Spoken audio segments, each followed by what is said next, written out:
ಅಕ್ಷರದೌವನ ನೆನೆಯುವ ದಿನ. ಇಂದು ಸಾವಿತ್ರಿಬಾಯಿ ಫುಲೆಯವರ ಜನ್ಮದಿನ.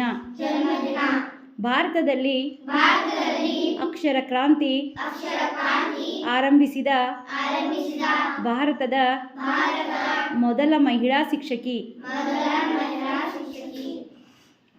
ಶೋಷಿತರ ಶಿಕ್ಷಣಕ್ಕಾಗಿ ಶ್ರಮಿಸಿದ ಅಕ್ಷರದವ್ವ.